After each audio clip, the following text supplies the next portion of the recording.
झारखंड में सीएम योगी बोले, एक औरंगजेब ने देश को लूटा, झारखंड को मंत्री आलमगीर ने लूटा।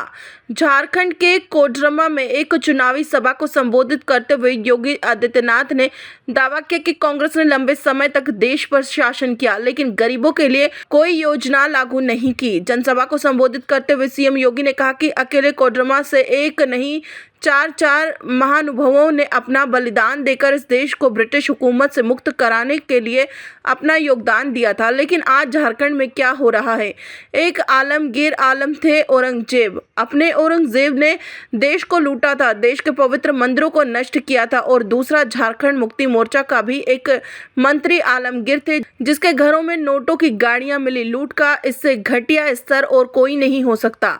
जनसभा को संबोधित करते हुए सीएम योगी ने कहा कि अकेले कोडरमा से एक नहीं, चार महानुभावों ने अपना बलिदान देकर इस देश को ब्रिटिश हुकूमत से मुक्त कराने के लिए अपना योगदान दिया।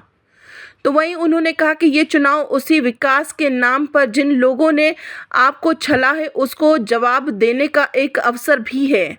जहां कहीं भी भारतीय जनता पार्टी की सरकारें हैं, उन्होंने विकास का एक मॉडल दिया, उन्होंने विरासत का सम्मान किया। 1947 में देश आज़ाद हुआ था, कांग्रेस को देश की जनता ने शासन का अवसर दिया था।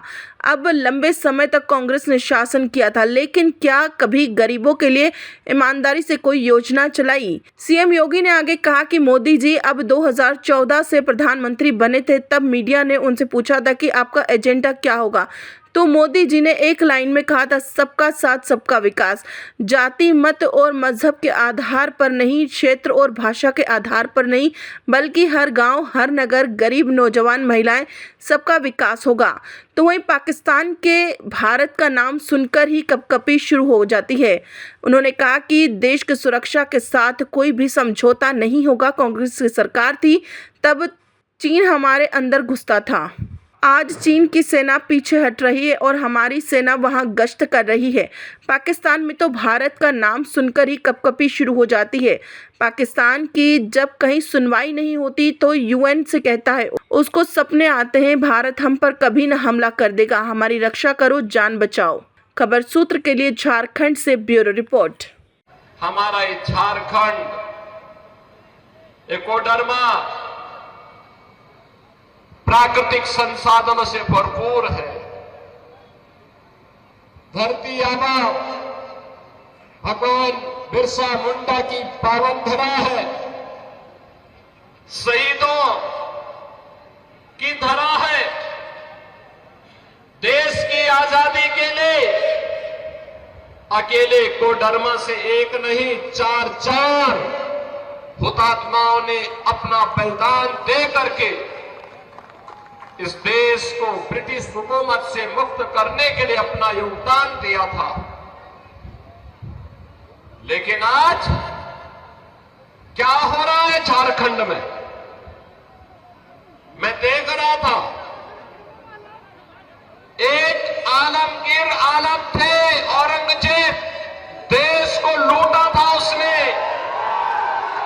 देश के पवित्र मंदिरों को नष्ट किया था उसने। और दूसरा, झारखंड मुक्ति मोर्चा का भी तो एक मंत्री था आलमगीर, जो यहां लूट करके जिसके घरों में नोटों की गड्डियां के गरीबों के झारखंड वासियों का पैसा उसके घरों में कैसे नोट की गड्डियां उसके नौकरों और उसके परिवार के अन्य लोगों के घरों में किस रूप में पड़ी हुई थी। ये लूट का इससे दूसरा घटिया स्तर और दूसरा देखा नहीं जा सकता है। और इसीलिए मैं कहने के लिए आया हूं बहनों और भाइयों, ये चुनाव उसी विकास के नाम पर जिन लोगों ने आपको छला है, उसको जवाब देने का एक अवसर भी है। भारतीय जनता पार्टी, जहां कहीं पर भी भारतीय जनता पार्टी की सरकारें हैं, उन्होंने विकास का एक मॉडल दिया, उन्होंने विरासत का सम्मान किया। आप यही सोचिए,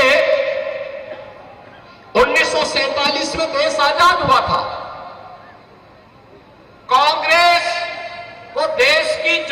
उन्होंने शासन करने का अवसर दिया था, एक लंबे समय तक उन्होंने शासन किया था, लेकिन क्या कभी किसी ने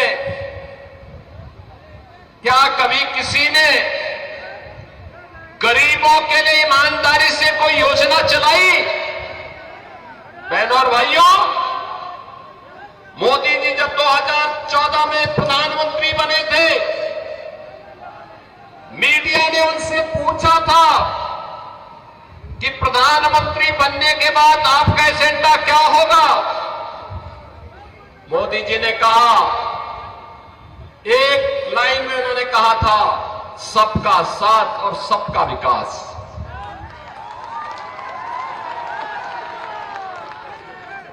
जाति, मत और मजहब के आधार पर नहीं, क्षेत्र और भाषा के आधार पर नहीं, बल्कि हर गांव का विकास होगा, हर नगर का विकास होगा, गरीब, किसान, नौजवान, महिलाएं, इन सब का विकास होगा। देश की सुरक्षा के साथ कोई भी समझौता नहीं होगा। देश का सुरक्षा का मॉडल क्या होना चाहिए, ये आज आप देख रहे होंगे। कांग्रेस की सरकारें हुआ करती थी,